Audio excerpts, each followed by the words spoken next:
मैं धनबाद लोकसभा की जनता को यह कहना चाहता हूं कि आने वाले लोकसभा चुनाव में किसी भी स्थिति परिस्थिति में हम यह चुनाव लड़ने जा रहे हैं, चाहे वो किसी दल के साथ हो या निर्दलीय हो, लेकिन हमारा यह लोकसभा चुनाव लड़ना ये तय है और इसमें कहीं से कोई संशय दुविधा नहीं होनी चाहिए किसी को भी। धन्यवाद। नमस्कार, मैं हूँ ऋषिकेश और आज हम मौजूद हैं देश की कोल राजधानी धनबाद के स्टील गेट स्थित कुंती निवास में, जो कि शहर का एक नामी जामी बंगलो है जहाँ पे रहते हैं सिद्धार्थ सर। सिद्धार्थ सर नमस्कार। नमस्कार सर, आपकी नाम काफ़ी अभी चर्चा में रही है धनबाद में कि आप पॉलिटिकल डेब्यू कर रहे हैं। क्या आपकी सफलताएं हैं, क्या असफलताएं हैं, क्या आप संभाल पाएंगे या फिर नहीं संभाल पाएंगे, तो इसके बारे में आपका क्या ख्याल है? मैं समझता हूँ कि जैसा कि आपने कहा कि ये पॉलिटिकल डेब्यू है, तो जो लोग मुझे जानते हैं उन्हें तो पता है, लेकिन जो लोग मुझे नहीं जानते हैं उनको मैं बता देना चाहता हूँ कि पॉलिटिक्स से मैं एक्चुअली पिछले 14 सालों से जुड़ा हुआ हूँ। मैं कभी एक्टिव पॉलिटिक्स में नहीं रहा क्योंकि हमारे घर के जितने भी सदस्य थे उन लोगों को मैंने आगे बढ़ाने का काम किया। जैसे 2005 में जब हमारी माताजी पहली बार चुनाव लड़ी थी, तो उस समय भी मैं काफ़ी पॉलिटिकली एक्टिव था। 2009 में था, फिर मेयर का इलेक्शन हम लड़े, फिर हमारे बड़े भाई साहब चुनाव लड़े और उसको लेकर के मैं काफ़ी पॉलिटिकली एक्टिव था। हाँ, एक्टिव पॉलिटिक्स में मैं नहीं आया था, लेकिन पॉलिटिकली मैं काफ़ी एक्टिव था। और मैं आपको बता दूं कि हमारा एक मज़दूर संगठन है जो कि जनता मज़दूर संघ के नाम से जाना जाता है और पिछले करीब 13-14 वर्षों से मैं उसमें पदाधिकारी हूँ और मैं उसमें काम कर रहा हूँ। आपकी माताश्री और भाई, मतलब कि कह सकते हैं एक पूरा फैमिली बैकग्राउंड एक पॉलिटिक्स में है, तो इससे आप किस नज़रिए से देखते हैं कि आपके क्या इसमें पॉजिटिव वे, निगेटिव, क्या सपोर्ट रहेगा फैमिली के तरफ से? देखिए, फैमिली की तरफ से तो सपोर्ट है ही, बस चूँकि अब ये कहना है कि मेरी माताजी हैं वो बीजेपी की 2 बार विधायक रह चुकी हैं, हमारे भाई साहब अभी बीजेपी के विधायक हैं, तो मुझे तो ऐसा कहीं कुछ नहीं दिखता है कि कहीं से ऐसा अगर इस तरह की कोई बातें सामने आ रही हैं, तो मुझे तो ऐसा कुछ नहीं दिखता। मुझे तो सबका सपोर्ट है। और अभी पिछले दिनों आपने देखा भी होगा कि हमारी माताजी ने जब उनसे ये सवाल किया गया तो उन्होंने काफ़ी दक्षता से इसका जवाब दिया और उन्होंने अपनी पार्टी में अपनी बात रखी है। क्या आपके भाई को पता है कि आप राज्यसभा नहीं, डायरेक्ट विधानसभा नहीं, सीधे आप लोकसभा के लिए? हाँ, मुझे लगता है उन्हें पता है, बिल्कुल पता है। बिल्कुल पता है आपको। तो भाई का क्या कहना, कुछ बताना चाहेंगे? देखिए, भाई अभी बहुत ज़्यादा कुछ कहने की स्थिति में नहीं है, क्योंकि अभी हम लोग एक जुडिशल मामले में फंसे हुए हैं और हम अभी जुडिशरी को फेस कर रहे हैं। तो इस नाते मैं समझता हूँ कि अभी बहुत ज़्यादा उनका इसके ऊपर कुछ कहना नहीं है और ये सही भी है, क्योंकि वो एक पार्टी से जुड़े हुए हैं, एक पार्टी के विधायक हैं।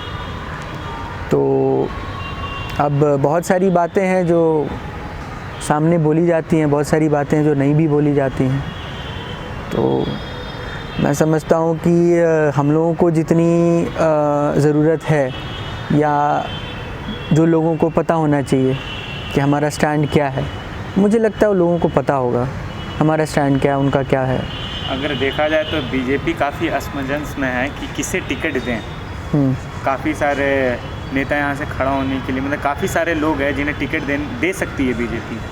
इस स्थिति में मतलब कि आपके सामने पीएन सिंह हैं, जिनके संबंध आपके परिवार से काफ़ी ज़्यादा अच्छे हैं।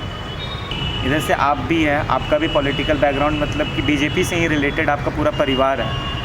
तो इस स्थिति में बीजेपी अगर आपको टिकट देती है तो आपका क्या रहेगा इनके साथ, पीएन सिंह जी के साथ, मतलब कि अभी काफ़ी अच्छा रिलेशन है आप लोगों का?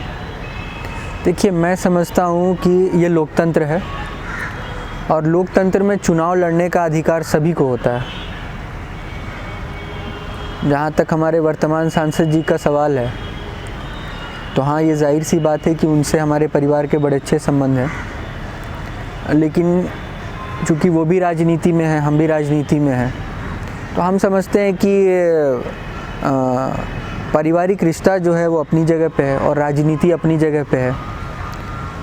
रही बात हमारी दावेदारी की बात, तो मैं आपको बता दूं, हमारे परिवार का एक बड़ा लंबा इतिहास रहा है सार्वजनिक जीवन में, और पिछले करीब 18 साढ़े 18 वर्षों से हमारा परिवार भारतीय जनता पार्टी से जुड़ा रहा है। तो मैं समझता हूँ, और ज़मीन पर हमारे परिवार की लोगों के बीच में एक अच्छी पकड़ भी है, लोग हमें मानते भी हैं। तो मैं समझता हूँ कि अपनी दावेदारी करने के लिए यह समय उपयुक्त है। जैसा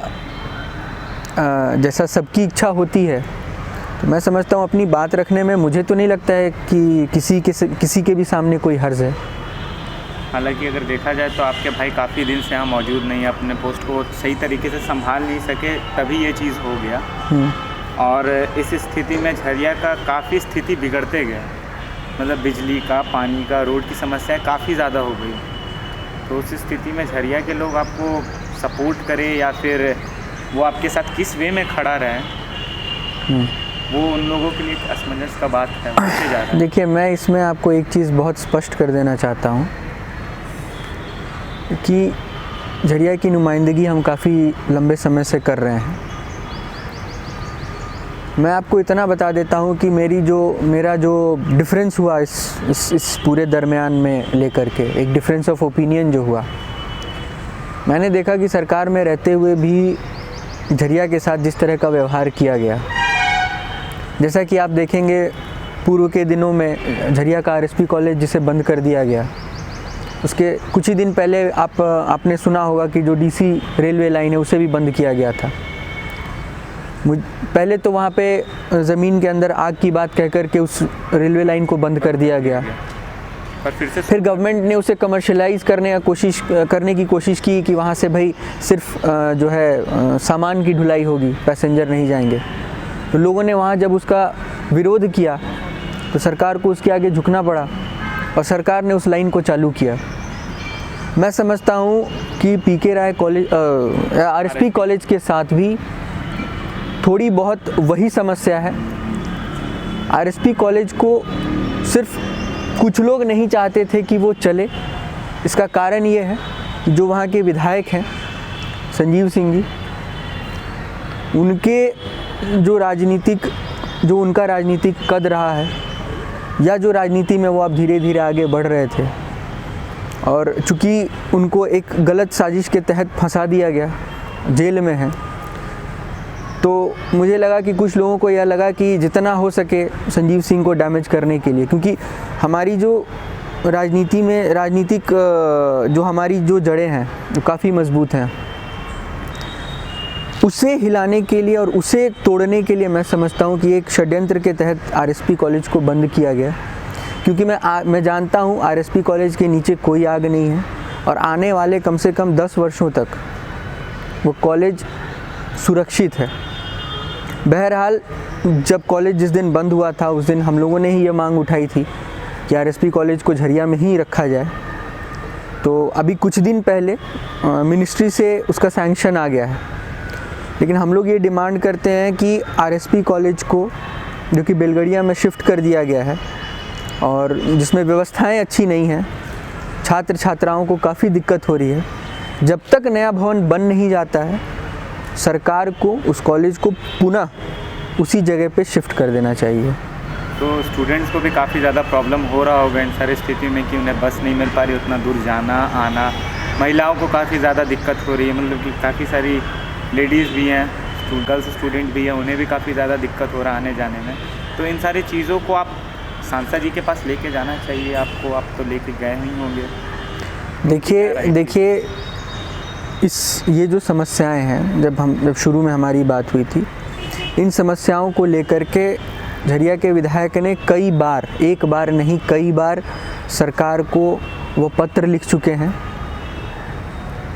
हम लोगों ने अपनी बात को कई बार जिला प्रशासन के सामने रखा है, सरकार के सामने रखा है, लेकिन किसी भी रूप में सरकार की कोई मंशा नहीं है आरएसपी कॉलेज को दोबारा से शिफ्ट करने में, या कम से कम जब कॉलेज को शिफ्ट किया है तो वहाँ के जो बच्चे पढ़ रहे हैं वहाँ पे, वो कॉलेज सही ढंग से जा सकें, अपनी पढ़ाई पूरी कर सकें, ऐसी कोई सुविधा उनको उपलब्ध कराई जाए। मुझे नहीं लगता सरकार की ऐसी कोई भी मंशा है। अभी हाल ही में बीजेपी परिवार के तहत सबके घरों पे बीजेपी घूम घूम कर झंडा लगा रही है और काफ़ी सुर्खियों में रहा कि बीजेपी आपके घर पे भी आई, झंडा लगा करके चली गई। इस पे आपकी माताजी का क्या कहना? देखिए, मैंने आपको पहले भी बताया कि हमारी माताजी भारतीय जनता पार्टी से जुड़ी हुई हैं। 2 बार वो एक विधानसभा का प्रतिनिधित्व कर चुकी हैं। हमारे भाई अभी भारतीय जनता पार्टी में है और वहाँ का प्रतिनिधित्व कर रहे हैं, एक विधानसभा का प्रतिनिधित्व कर रहे हैं, झरिया का प्रतिनिधित्व कर रहे हैं, तो वो तो भाजपा में ही है।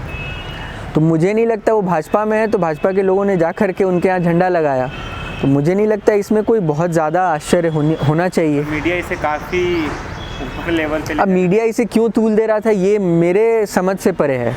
मैं नहीं समझ पा रहा हूँ कि मीडिया ने इसे क्यों तूल दिया। अगर कि कोई बीजेपी का सदस्य है, अगर उसके घर पे जा कर के बीजेपी के पदाधिकारियों ने झंडा लगा दिया तो इसमें कौन सी ऐसी बड़ी बात है।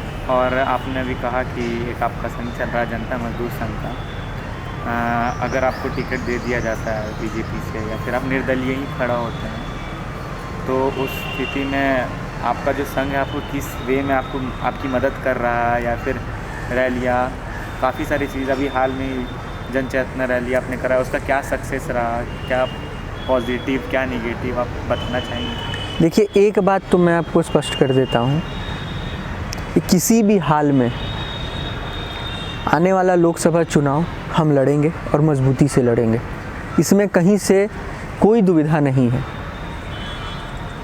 रही बात हमारे संगठन की, तो हमारा संगठन, हमारे संगठन के लोग, इसके साथ साथ हमारे परिवार के जो भी शुभेच्छु हैं, शुभचिंतक हैं, वो लोग लगे हुए हैं और कहीं ना कहीं उन सभी लोगों की ऐसी मंशा है कि हम लोगों को चुनाव में इस बार अपना प्रतिनिधित्व करना चाहिए।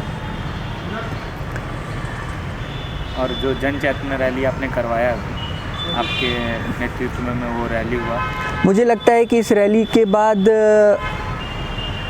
जो लोग सोचते थे हमारी राजनीतिक क्षमता के बारे में, जो लोग सोचते थे कि उसमें कहीं से कोई कमी है या लोगों के बीच जो हमारी पकड़ है उसमें कहीं से कोई कमी आई है, तो मैं समझता हूँ ऐसे लोगों को माकूल जवाब मिला होगा।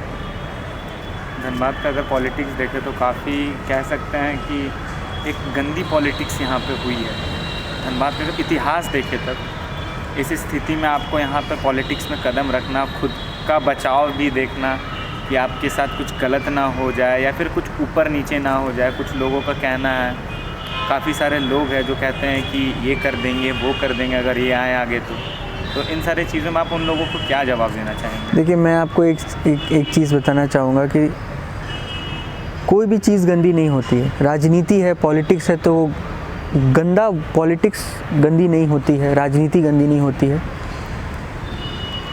उसमें आने वाले लोग, चाहे आप हो, हम हो, कोई भी हो, जो उसमें होते हैं, वो अपने क्रियाकलापों से ऐसा एक माहौल पैदा करते हैं। मैं समझता हूँ कि राजनीति में अगर चूँकि हम एक राजनीतिक परिवार से संबंधित हैं, तो राजनीति के कारण ही आज हमारे परिवार का इतना सम्मान है, तो मैं इसे कैसे गंदा कहूँ। और राजनीति चूँकि हमारा क्षेत्र रहा है, इतने सारे लोगों के बीच में अपनी बात को रखने का, लोगों से जुड़ने का, उनका काम करने का, मुझे लगता है ये एक सटीक माध्यम है। क्या अच्छा क्या बुरा हो रहा है, मैं उसके जड़ में जाना नहीं चाहता हूँ, मैं किसी की कोई आलोचना करना नहीं चाहता हूँ। हम पॉजिटिव पॉलिटिक्स में विश्वास रखते हैं और